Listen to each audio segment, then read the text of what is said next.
Bien, hermanos,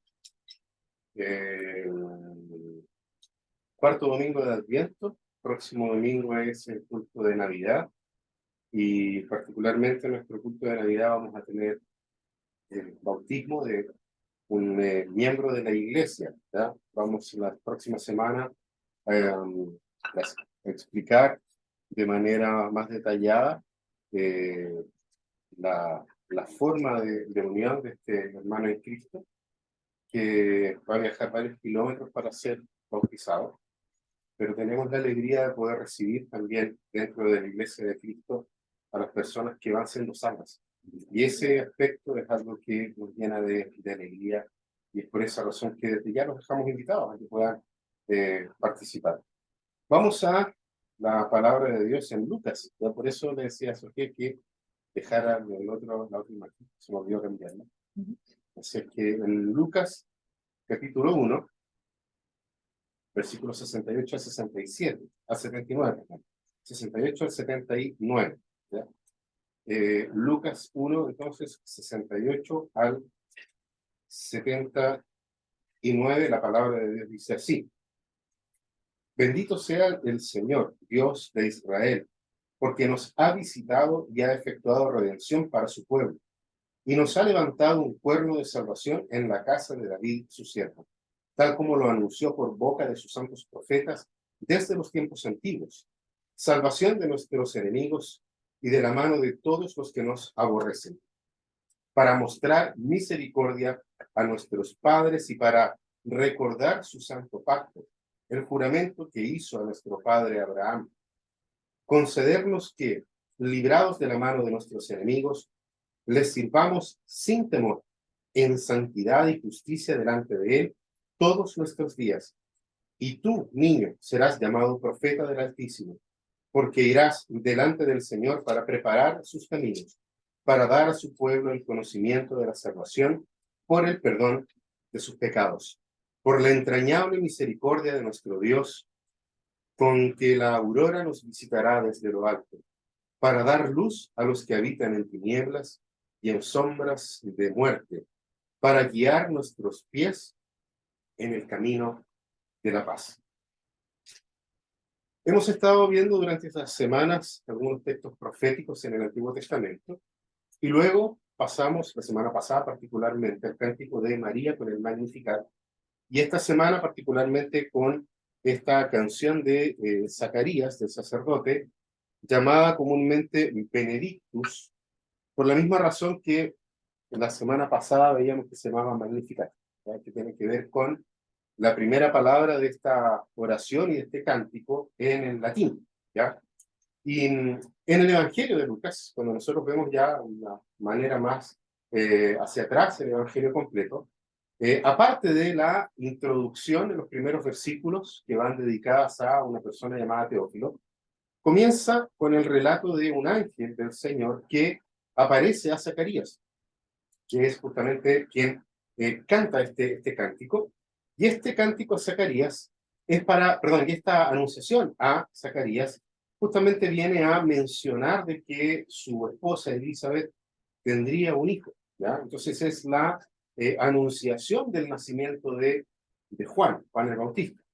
Y en este relato, cuando vemos, digamos, de manera retrospectiva el Evangelio de Lucas, nosotros vemos que el ángel le da instrucciones a Zacarías sobre el nombre que debería recibir el niño. Eso lo vemos ahí en el versículo 13. Dice: pero el ángel le dijo: no temas, Zacarías, porque tu petición ha sido oída, y tu mujer Elizabeth dará a luz un hijo y lo llamarás Juan. Ahí nosotros vemos por un lado que el ángel le llama a no tener temor, por un lado, y le dice que su petición va a ser o ha sido oída. O sea, nosotros vemos de que hay una búsqueda por parte de este matrimonio ya adulto de poder tener hijos, ¿ya? Y es muy interesante cómo el primer milagro, después de un tiempo de silencio de parte de Dios entre el Antiguo y el Nuevo Testamento, viene con la anunciación del nacimiento milagroso de un niño del vientre de una mujer estéril, algo que ya había ocurrido en otras ocasiones en el Antiguo Testamento.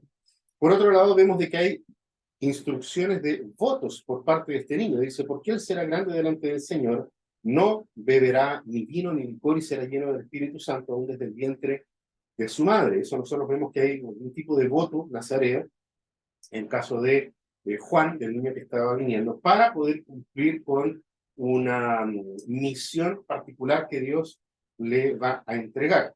El ángel también promete, aquí lo vimos, de que iba a ser lleno del Espíritu Santo antes de nacer. Hablamos de eso la semana pasada en el cántico de María. Y también dice la palabra de Dios que el ángel anuncia de que el ministerio de Juan va a ser un ministerio poderoso, un ministerio que va a ser grandioso. Eso va del 15 al 17. Esto solamente como contexto de este cántico de Zacarías. Entonces, ocurre de que Zacarías siente duda. Él había estado pidiendo por un hijo junto a su mujer, y el ángel se le presenta, en el versículo 12, perdón, dice, al verlo Zacarías se turbó y el temor se apoderó de él. Tiene miedo, el ángel le dice, no temas, le dice, tu oración, tu petición ha sido escuchada por Dios. Pareciera que el ángel llega tarde a esta petición por la edad que tenía Zacarías y Elizabeth, y a pesar de que el ángel le dice y le habla justamente de esta petición que ellos tenían, de que ha sido escuchada, de que van a tener un hijo, Zacarías duda de lo que el ángel le está revelando y argumenta de que él y su mujer son demasiado ancianos. Le dice en el versículo 18. Entonces Zacarías dijo al ángel, ¿cómo podré saber esto? Porque ya soy anciano, mi mujer es de edad avanzada. ¿Y qué es lo que ocurre? El ángel lo deja mudo, no le permite seguir hablando. Versículo 20. He aquí te quedarás mudo y no podrás hablar hasta el día en que todo esto acontezca, por cuanto no creíste mis palabras, las cuales se cumplirán a su debido tiempo. Aquí tenemos una vez más la imagen del tiempo cumplido, el tiempo por cumplirse, y ese tiempo por cumplirse coincidía con el tiempo de gestación de Juan el Bautista. Ya eso lo vamos a ver nosotros más adelante. Y esta parte, o esta parte de la narrativa de Lucas, termina justamente con Elizabeth concibiendo, pero permaneciendo recluida. Fíjense lo que dice ahí en el versículo 24. El 23 voy a leer para entender bien lo que pasa. Dice, cuando se cumplieron los días de su servicio sacerdotal, regresó a su casa, regresó mudo. ¿Ya? Nosotros vemos de que el ángel le dijo de que iba a quedar mudo por ese periodo. Y en el 24 dice, y después de estos días, Elizabeth, su mujer, concibió y se recluyó por 5 meses. ¿Ya? Nosotros vemos ahí entonces un acto de reclusión. La palabra no nos plantea por qué razón se recluye, se va, no necesariamente que se esconda, pero sí probablemente ambos quedan muy turbados con la noticia. Ciertamente debe haber tenido Elizabeth muchas dudas por causa de su embarazo en la vejez. Probablemente más de alguien tiene que haberle dicho tienes que cuidarte mucho, ¿ya? Puedes llegar a tener una pérdida. Y todas esas cosas entonces hacen que Elizabeth se mantenga dentro de su casa. Ahí es donde nosotros vemos la visita de María después y todo lo que hablamos la semana anterior. Ahora, María, ¿cierto?, visita a Elizabeth, viene el cántico de alabanza de María, que lo vimos completo la semana pasada. Pero veamos lo que dice Lucas ahora, en el versículo 57 en adelante. Dice lo siguiente. Cuando a Elizabeth se le cumplió el tiempo de su alumbramiento, dio a luz a un hijo, y sus vecinos y parientes oyeron que el Señor había demostrado su gran misericordia hacia ella y se regocijaban con ella. Fíjense que hasta ahí, hasta el versículo 57 y 58, nosotros no tenemos nuevas noticias sobre Zacarías, el estado de Zacarías. Se fue a su casa mudo, se quedó allí, según lo que vimos en los versículos 20 al 23, y no volvemos a saber de él hasta que la gente lo busca para saber el nombre del hijo, que por cierto era un derecho que tenía el padre de cualquier niño en ese tiempo. Se lo vemos en el versículo 63. Dice, él pidió una tablilla y escribió lo siguiente, su nombre es Juan, y todos se maravillaron. Entonces, el nacimiento de este niño, de Juan, la palabra también nos dice que fue una sorpresa, de una u otra forma, tal vez por la reclusión de Elizabeth, pero también ciertamente por la edad avanzada de la misma Elizabeth y de Zacarías. ¿Por qué? Porque la palabra dice ahí en el 58, en la segunda parte, de que se regocijaron profundamente con ella. Esa expresión de que se regocijaron es un tipo de alegría con admiración. ¿Verdad? Es una alegría eh, que denota admiración y ciertamente es la respuesta natural de todos aquellos que conocían el dolor de Elizabeth y de Zacarías por no poder tener hijos. Siempre en la cultura hebrea nosotros vamos a ver de que el no tener hijos manifiesta una profunda tristeza por parte de los padres. No hay una herencia, ¿ya? Entendiendo la herencia de la familia en los hijos como justamente la continuidad de la fidelidad de Dios sobre una determinada familia. Entonces, esa alegría es una alegría real por poder ver el cumplimiento de la palabra de Dios en ellos y al mismo tiempo saber, conocer el dolor de la esterilidad de Elizabeth llenó de alegría a todas estas personas.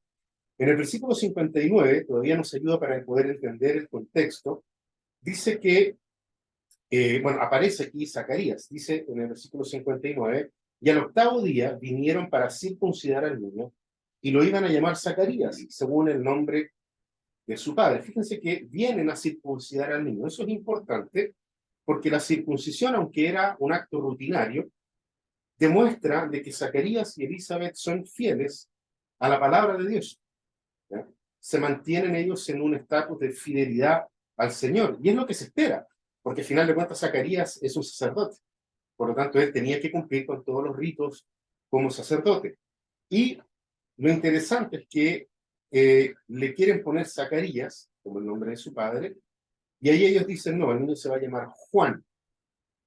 Podríamos nosotros pensar de que era común ponerle a los hijos el nombre del padre. Sin embargo, nosotros vemos que a esta altura del pueblo de Israel, los hijos tenían un nombre o obtenían un nombre y eran reconocidos por el nombre del padre, como por ejemplo Simón, hijo de Jonás, por ejemplo. ¿Ah? Siempre había una relación distinta, no necesariamente el nombre directo del padre se lo ponían al hijo, ¿sí? Y acá llama la atención de que se vaya a llamar Juan, pero es bien interesante dos cosas acá. Primero, el hecho de que, a pesar de que Zacarías no ha podido hablar, es Elizabeth la que da el nombre de Juan. La Biblia no nos habla de que el ángel le haya dicho a Elizabeth que tenían que ponerle por nombre Juan. Esa es una instrucción a Zacarías. Pero claramente aquí debe haber habido una comunicación entre Zacarías y su mujer, de alguna manera, probablemente en una tablilla, como lo vemos también en este mismo versículo. El punto es que Elizabeth es fiel al mandato del ángel y no se deja influir por los vecinos y los parientes, eh, porque claramente ellos ignoraban el mandato, ellos no sabían lo que había ocurrido en ese lugar. De hecho, si revisamos versículos anteriores, vemos de que Zacarías demora en salir del templo y la gente dice, cuando lo ve mudo salir, dice, tiene que haber visto algo, alguna visión él tiene que haber visto.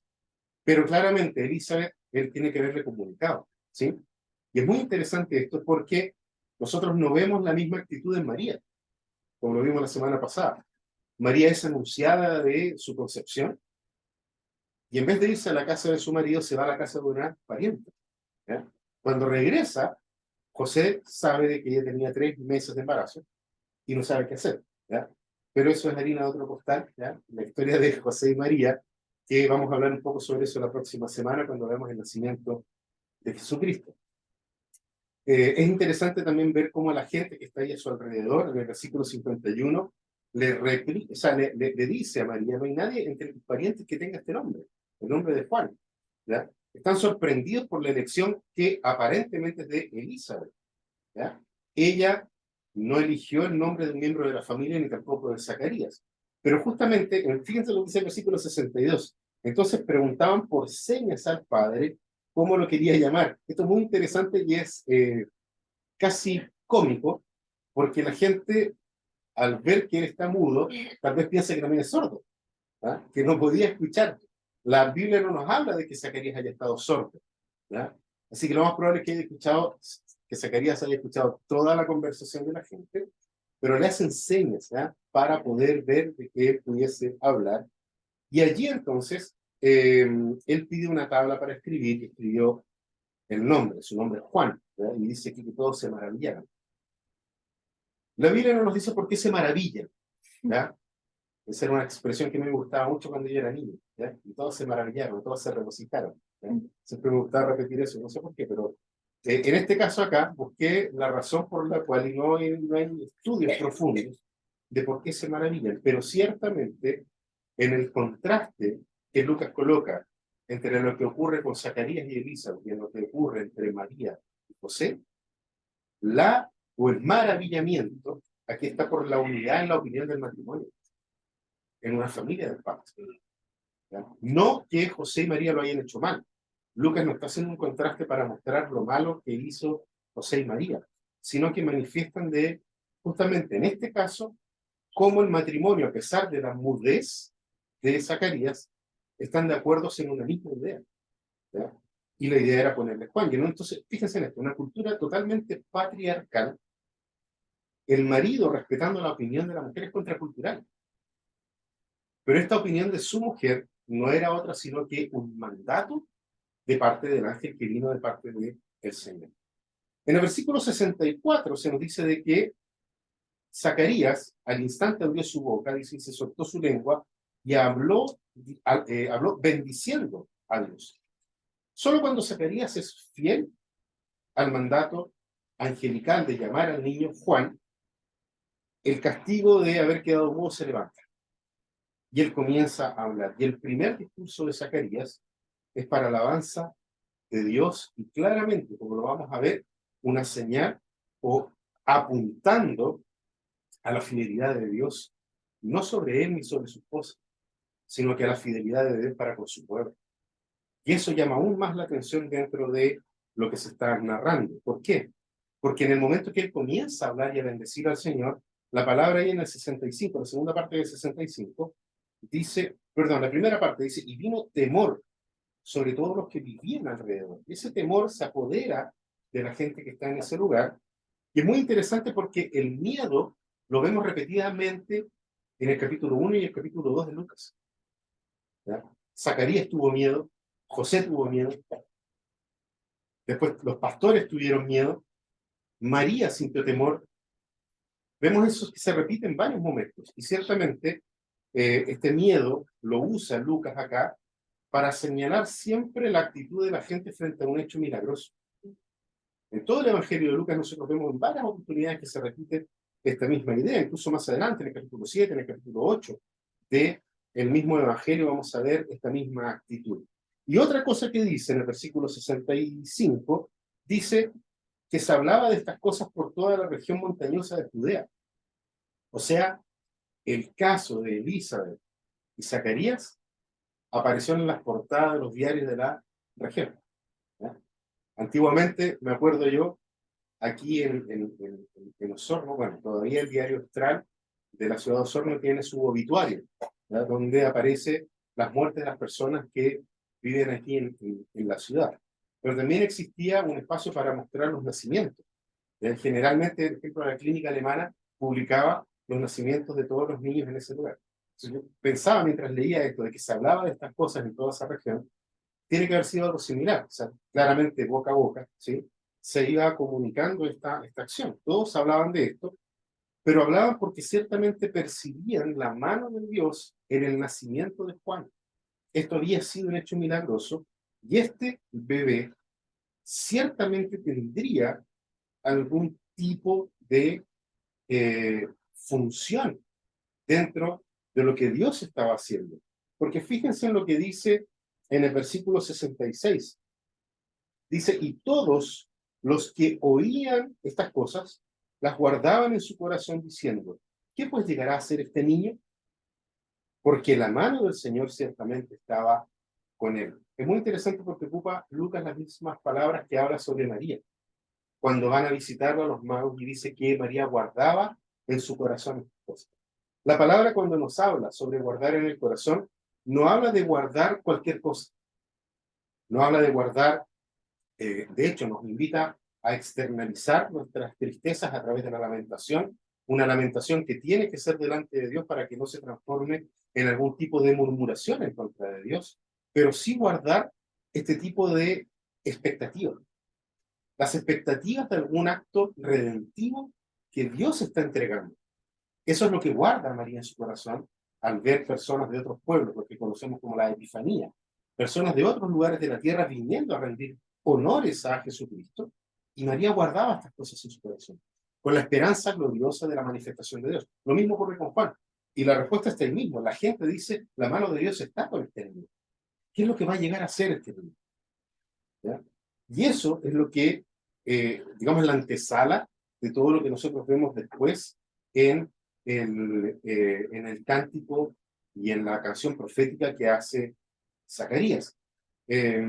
Claramente van a pasar varios años antes de que Juan comience su ministerio, pero las personas ya perciben de que este niño algo va a traer, algo va a ocurrir con él.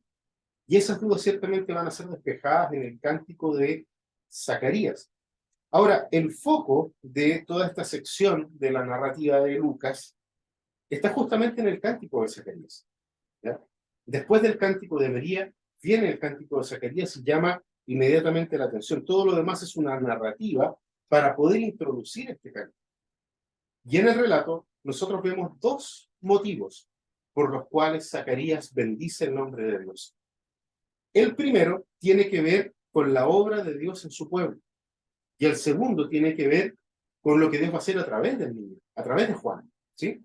Pero vamos con la primera parte. ¿Ya? Vamos con la parte de lo que tiene que decir Dios a su pueblo escogido. Dice en el versículo 67, y su padre Zacarías fue lleno del Espíritu Santo y profetizó diciendo. Nosotros ya habíamos escuchado de que el bebé había sido lleno por el Espíritu Santo.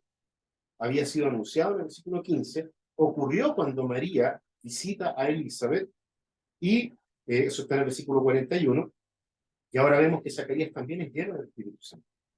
Y esto es muy interesante porque se comienza a revelar cómo Dios comienza a cumplir lo que habría dicho los profetas cuando dice que su espíritu se iba a derramar sobre toda persona.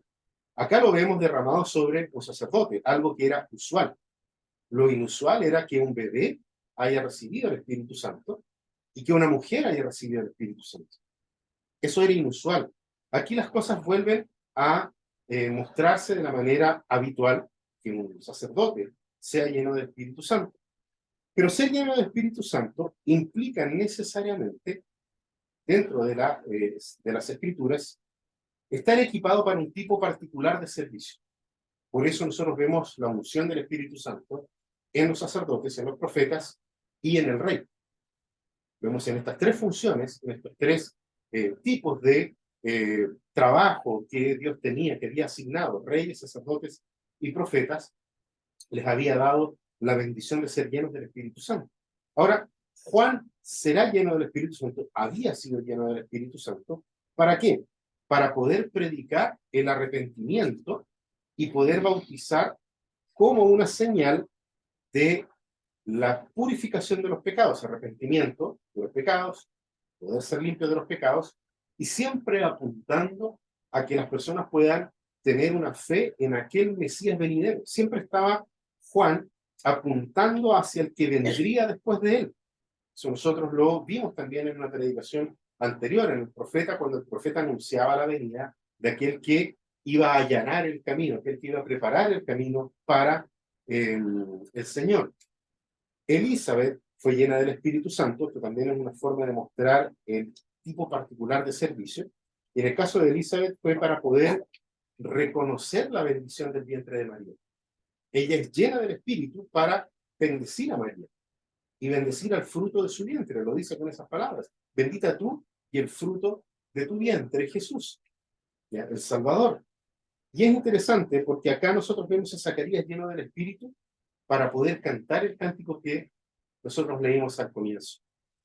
Y él comienza este cántico hablando justamente o bendiciendo al Señor, porque el Señor, como dice acá, ha visitado y obrado la redención de su pueblo. Versículo 68. Y fíjense que de aquí en adelante la canción de Zacarías comienza con esta alabanza, pero luego habla de temas muy comunes en todo el Antiguo Testamento. Hay una relación directa a todas aquellas formas a través de las cuales Dios manifestó su gracia a su pueblo. Fíjense que en el versículo 68 nos dice que ha visitado ya, efectuado redención para el pueblo. Entonces nos habla de redención, habla de que Dios levanta un Salvador, versículo 69. Habla de la casa de David, que vendría de la casa de David, versículo 69 también. Habla de los santos profetas, de que todo esto se anunció a través de los santos profetas en el versículo 70. Yo después voy a entrar en más detalles sobre esto, ¿ya? Luego dice, ser salvo de los enemigos, un anhelo permanente del pueblo de Dios, eso está ahí en el versículo 71. Habla sobre la misericordia de Dios en el versículo 72. Habla del pacto santo, también en el versículo 72, su santo pacto, para recordar su santo pacto. En el versículo 73 habla del juramento que hizo a Abraham, habla en el versículo 64 del rescate de las manos de sus enemigos, y habla en el versículo 75 que esto es para servicio a Dios en santidad y en justicia. Entonces, todas esas cosas son uno de los motivos por los cuales Zacarías bendice al Señor, ¿ya? Y la segunda parte, que también la vamos a ver con algún detalle un poquito más adelante, habla sobre la obra de Dios a través de este niño. Fíjense que dice en el versículo 76, y tú, niño, serás llamado profeta del Altísimo, porque irás ante el rostro del Señor para preparar su camino. Ahí está entonces nuevamente el profeta siendo citado acá por Zacarías. Zacarías, fíjense, ha estado alabando a Dios por las cosas que Dios ha hecho y ahora alaba a Dios por las cosas que hará. ¿Ya? Aquí hay de nuevo, nosotros tenemos en Zacarías alguien que logra ver la obra de Dios en el pasado y proyectar la obra de Dios hacia el futuro. A través de Juan en particular. Alaba a Dios por las cosas que Dios hará a través de este niño que ciertamente dice que será un profeta.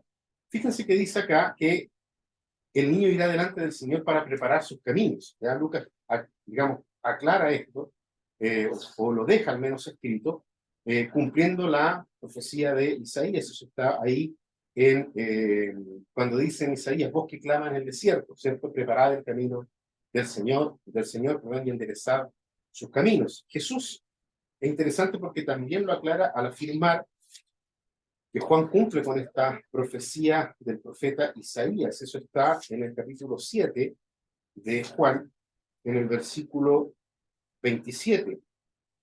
Este es aquel de quien está escrito, he aquí yo envío mi mensajero delante de tu faz, quien prepara tu camino delante de ti. Jesús entonces también muestra de que Juan, o lo que está diciendo primero Zacarías sobre Juan, es cumplido en Juan Bautista cuando el propio Señor Jesucristo apunta a Juan como el cumplimiento de la profecía de Isaías.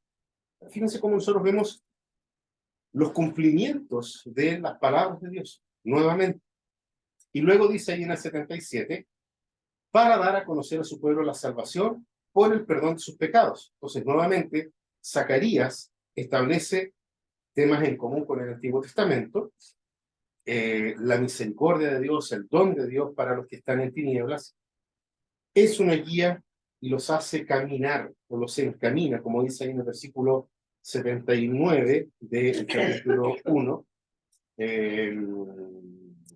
para guiar nuestros pies en el camino de la paz. La paz acá es la palabra griega eirene, que en el caso de Zacarías ha de haber sido expresada en hebreo. Él está en un contexto del templo, en un contexto en donde él puede expresarse en hebreo, y la palabra eirene, o traducida como Irene, es la palabra shalom de el hebreo, y este shalom, que es luego usada la palabra eirene, que sería la palabra paz para nosotros, es este estado de reposo, este estado de quietud, este estado de calma que Dios promete, es la ausencia de una batalla, de una lucha. Por lo tanto, es una tranquilidad para el alma, ¿ya? Eso tenemos que guardarlo antes de continuar. El término generalmente habla de un bienestar perfecto, ¿ya?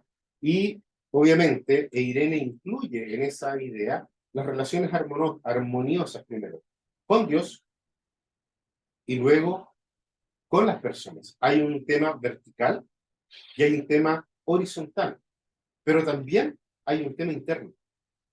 También es consigo mismo, es poder estar en paz consigo mismo. No nos olvidemos de que la mudez de Zacarías es una mudez por un conflicto interno, de duda frente a lo que Dios le estaba diciendo. La relación con Dios estaba bien, lo que él hacía con el pueblo estaba bien, pero la duda fue interna.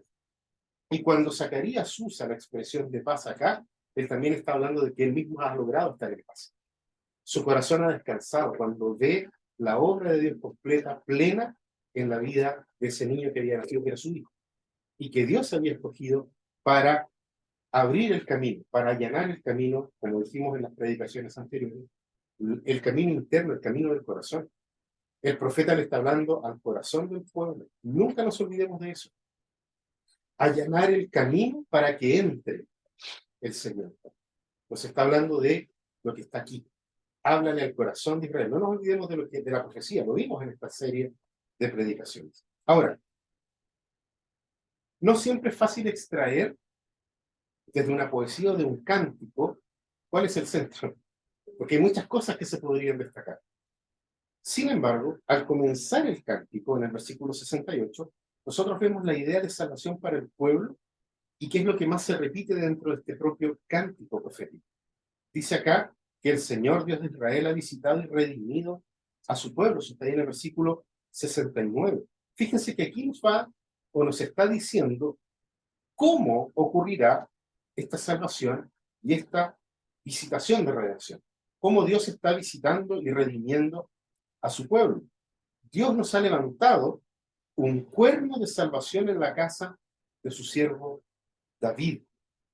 Fíjense, está hablando de Jesús. La primera parte está hablando de la obra de Dios en medio de su pueblo. La segunda parte, como les dije, está hablando sobre Juan el Bautista. Por lo tanto, aquí, cuando habla del cuerno en la casa de David, un cuerno de salvación en la casa de David, no está hablando de Juan el Bautista, sino que está hablando de aquel que había sido prometido que vendría a sentarse eternamente en el trono de David. O sea, Jesús. Por otro lado, Juan no era de la casa de David. Entonces Jesús es el cuerno de salvación. Ahora, ¿qué significa cuerno de salvación?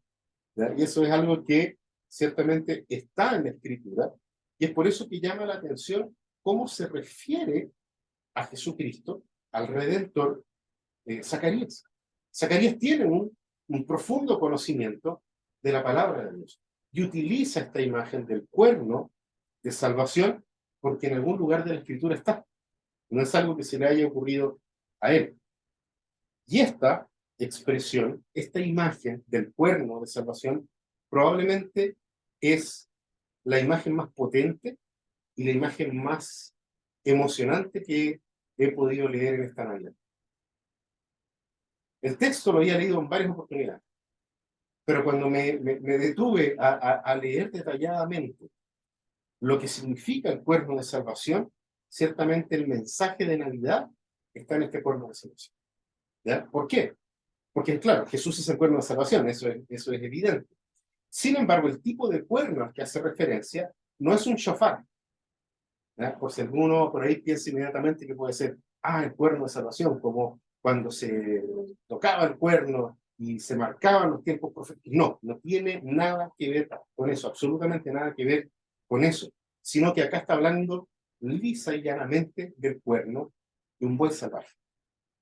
La palabra que usa Lucas es la del cuerno de un toro salvaje. Y ciertamente, si nosotros pensamos en un toro salvaje, deberíamos sentir miedo de un cuerno, de un toro salvaje. Un toro que no se detiene con nada, simplemente destruye. Entonces, ¿cómo Zacarías habla de el príncipe de paz? Y ahora lo manifiesta como un cuerno, ¿ya? Como un cuerno de salvación. ¿Por qué es importante? ¿Y por qué les digo de que al momento de analizar un cántico o una poesía en la escritura, hay cosas que nos dicen qué es lo relevante? Porque este es el único lugar en todo el Nuevo Testamento donde a Jesús se le asocia con un cuerno. No hay otro lugar en todo el resto del Nuevo Testamento donde Jesús es asociado al cuerno de salvación. Entonces, como no tenemos más luz sobre el cuerno de salvación en el Nuevo Testamento, ¿a dónde creen que tenemos que ir? Al Antiguo Testamento. Él nos va a revelar lo que es el cuerno de salvación. Vamos por favor allí a el Salmo 92.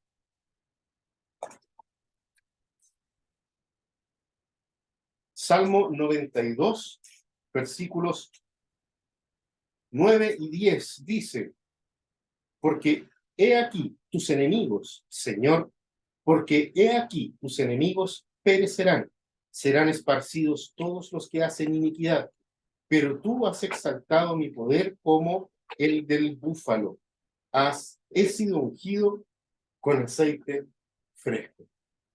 La palabra que es traducida acá como el poder como el del búfalo, en el hebreo es cuerno de un toro salvaje, ¿ya? Asociado aquí como un búfalo. O sea, podemos nosotros hacer esta asociación, ¿ya? De hecho, hace años atrás se cantaba una canción que decía, tengo fuerzas del Señor como un búfalo. Ese búfalo es justamente el cuerno de salvación, es un toro salvaje, y literalmente es el cuerno de este toro salvaje. Y acá nos da una imagen de lo que representa este cuerno, ¿ya? Tus enemigos, oh Señor, tus enemigos perecerán, todos los malhechores serán esparcidos, dice otra versión que estoy leyendo acá, porque tú has exaltado mi cuerno como el del toro salvaje. Esa podría ser otra traducción posible para ese texto. Entonces, fíjense, el cuerno es un signo de fuerza y un medio de victoria, ¿ya? Vamos ahí a Miqueas. Miqueas,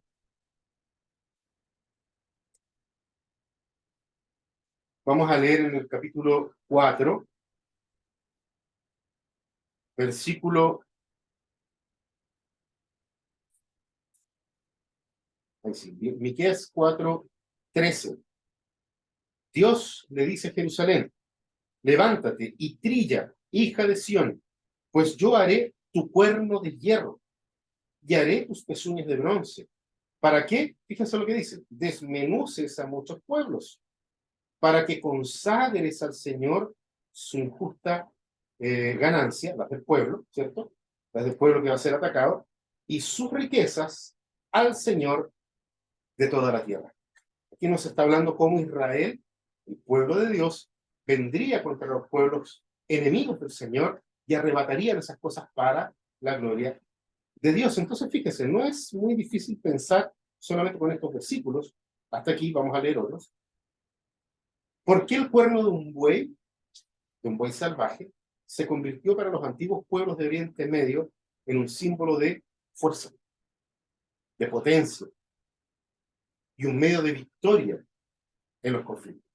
Hay algunos archivos históricos que dicen que efectivamente pueblos de la antigüedad en su línea de frente enviaban búfalos y los soltaban.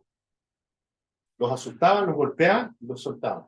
Vemos eso en El Señor de los Anillos, por ejemplo, Tolkien, ¿ya? Que en la línea de frente van estos como especie de búfalos gigantes, ¿cierto? Que van arrasando con todo.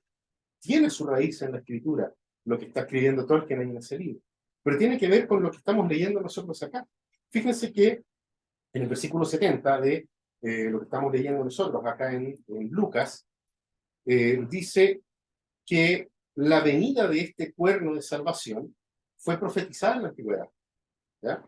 Tal como lo anunció por boca de sus santos profetas desde tiempos antiguos, ¿ya? Entonces, fíjense, uno de los ejemplos más claros de esta profecía está, nuevamente, vamos allá, no sé si habrá quedado derecho eso, sí, ahí sí. El Salmo 132, vamos por favor hasta allá. Salmo 132, y vamos a leer en el versículo 17, Salmo 132, versículo 17. Fíjense, allí haré surgir el poder de David. Allí haré surgir el poder de David. He preparado una lámpara para mí ungido. Fíjense, Dios se acerca hablando, ¿cierto?, sobre Jerusalén, hablando particularmente sobre David, y acá dice, literalmente en el hebreo, dice, allí haré brotar un cuerno a David. ¿Ya? Eso es lo que dice la palabra. Allí haré brotar un cuerno a David, ¿sí? He preparado una lámpara para el ungido. Fíjense que cuando un cuerno brota de la cabeza de un buey, ¿ya?, es porque ya pasó a su estado adulto, ¿cierto? Y ese cuerno se vuelve duro, como fierro, ¿sí? Ahí nosotros podemos ver de pronto las peleas entre los toros, sobre todo, que se agarran a cabezazos. Las luchas ahí son con sus cuernos. Buscan cornear, justamente es la expresión que se usa para esto. Entonces, fíjense, cuando aparece un cuerno en un toro, los otros toros deben tener temor. Y la forma en que se está utilizando acá, justamente nos habla de que si Dios va a hacer brotar un cuerno a David, entonces está diciendo a todos sus enemigos tengan cuidado, sientan temor, porque yo haré brotar un cuerno a David.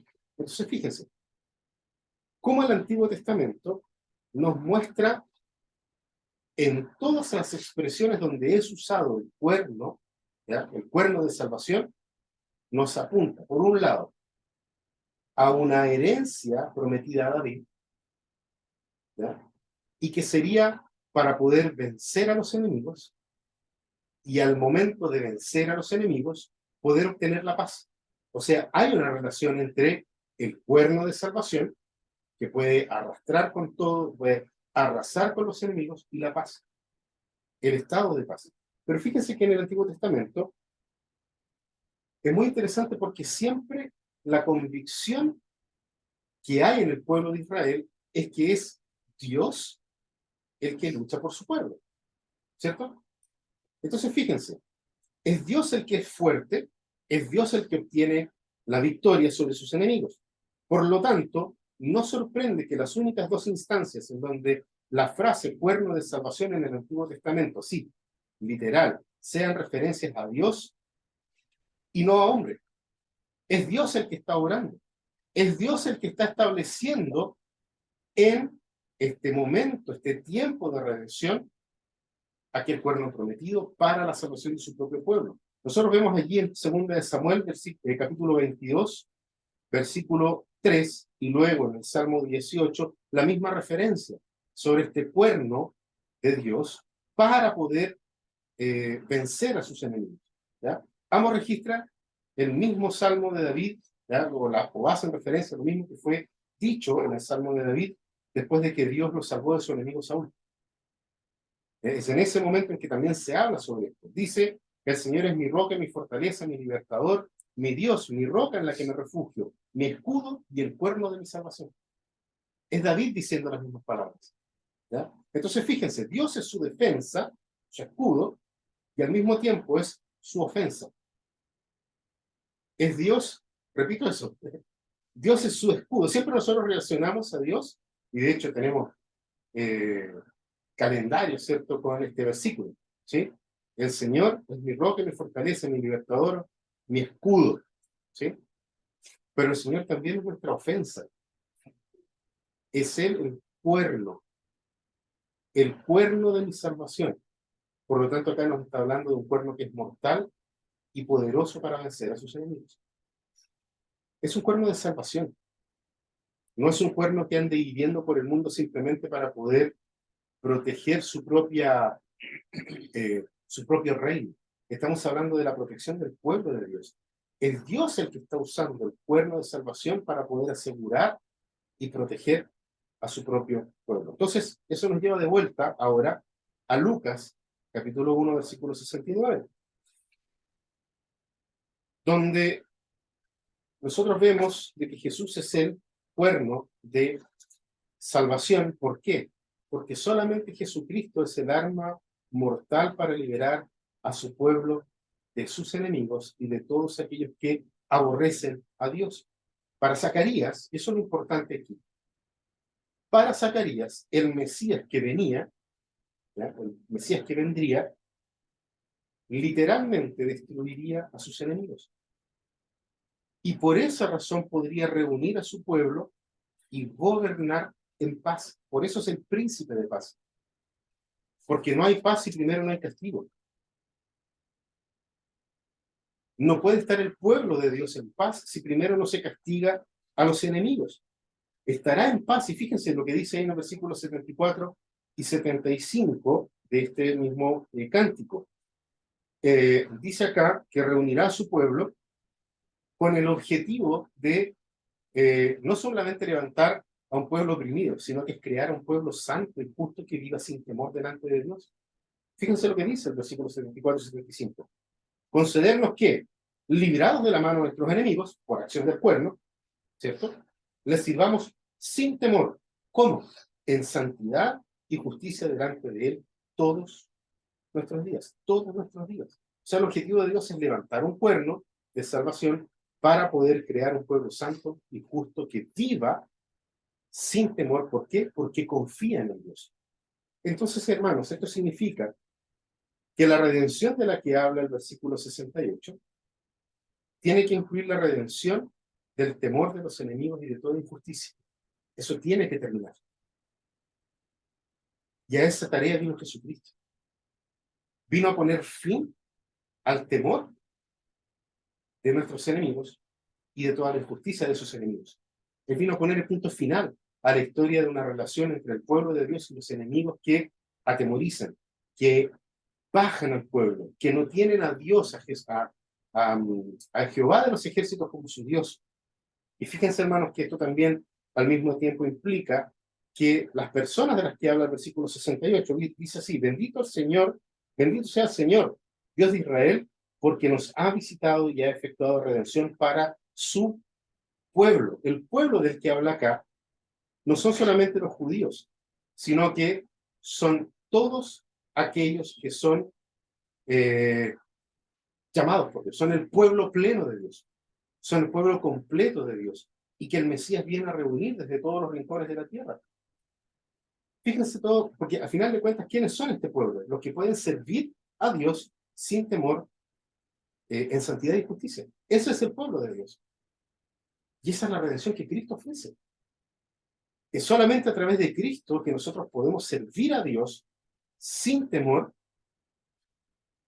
en santidad y en justicia. Entonces, aunque Zacarías está pensando principalmente en una eventual liberación nacional, es lo más probable, sabemos que esta visitación de Dios, una visitación de redención, significará una transformación espiritual y una batalla que nos permite a nosotros poder ser parte de esto.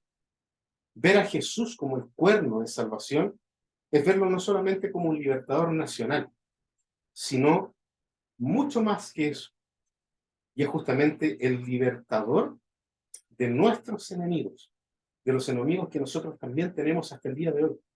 Es Cristo el que acaba con nuestros enemigos, es Cristo el que acaba con el temor, es Cristo el único conquistador espiritual de nuestras vidas. Es el único que puede quebrar todos nuestros argumentos para poder doblegarnos delante de Él. Porque ciertamente primero nosotros somos golpeados por este cuerno. Y al ser golpeados por este cuerno, que es Jesucristo, este cuerno de salvación que es Cristo, nuestros argumentos se caen delante de Dios. Y es la única manera en que nosotros podemos acercarnos a Dios sin temor, en santidad y justicia delante de Él. Si se ha de lograr la meta de redención de Dios, la reunión de un pueblo que sea santo y justo, entonces solamente es Cristo el camino para que esto pueda ser alcanzado. Y la buena noticia del cántico de Zacarías y del mensaje de Navidad, ciertamente, es el hecho de que Dios ha levantado a este cuerno de salvación, que es Jesús, el gran cuerno de salvación para todos los que lo invocan y creen en Él. Esa salvación, hermanos, está disponible para todos aquellos que, reconociendo su bancarrota espiritual, se acercan en arrepentimiento y en fe. Entonces, todo nuestro adviento nos hablaba de espera. La espera terminó. La espera terminó porque Dios levantó el cuerno de David. Y ese cuerno destruyó todo argumento que se levante en contra de Dios. Y todos esos enemigos, que son nuestros enemigos también hoy, duda, temor,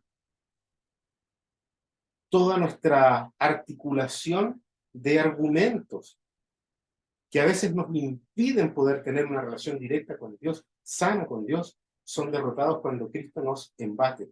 Por esa razón, necesitamos ser embatidos por el cuerno de David. Necesitamos recibir los embates, ¿para qué? Para que nos rompa, para que nos quiebre, para que rompa nuestro corazón de piedra y coloque allí un corazón de carne. Y eso es algo que no ocurre una sola vez. La vida cristiana es una vida de embates del cuerno de David en nuestras vidas, para que nuestro corazón día tras día sea quebrado, nuestro corazón de piedra sea quebrado y diariamente coloque en nosotros un corazón de carne. La semilla tiene que morir para dar fruto, tiene que ser rota para dar fruto. Y Cristo vino, ¿a qué? A rompernos. Entonces, cada vez que somos rotos, que seamos rotos por la palabra de Dios, que seamos rotos para redención, que seamos rotos para que nuestros argumentos se caigan y para que el único argumento delante de Dios sea visible. Cristo pagó el precio. Jesucristo pagó por nuestro pecado y es allí en donde nosotros podemos escondernos para poder alcanzar la paz de la que habla Zacarías, poder obtener ese shalom deseado para nuestras propias vidas y ciertamente la noticia de la paz para el mundo entero. Que el Señor nos ayude a poder creer por la fe que solamente los embates del cuerno de David en nuestras vidas nos van dejando sin argumentos delante de Dios. Y ahí poder lanzarnos delante de las manos de nuestro Señor, que como vimos hace semanas atrás, nos carga. ¿Se acuerdan de eso? La oveja que es cargada al lado del pecho. ¿Para qué? Para que sintamos su amor y su entrañable cuidado. Que el Señor nos bendiga. Padre Celestial, te damos gracias, Señor, porque día tras día tú nos golpeas y nos das, Señor, con ese cuerno de David. Con la obra de Cristo tienes que enfrentarnos periódicamente para que nosotros, Señor amado, no tengamos ningún argumento delante de ti. Te rogamos, Señor, que nuestra alma anhele y constantemente espere ver la obra de Cristo en nuestras vidas a través de estos embates de Jesucristo. Cómo Él nos quiebra, cómo Cristo nos rompe, para solamente, Señor amado, poder nosotros no tener argumento alguno y derramarnos delante de ti. Recíbenos, Señor, recíbenos moribundos, recíbenos en pobreza espiritual, recíbenos quebrados delante de ti, recíbenos, Señor amado, partidos delante de tu presencia, para que podamos, Señor amado, en ese dolor momentáneo, recibir el gozo pleno de la paz eterna que ciertamente tú traerás para nuestras vidas en Cristo Jesús. Oramos en los méritos gloriosos de nuestro Señor y Salvador Jesucristo. Amén. Amén.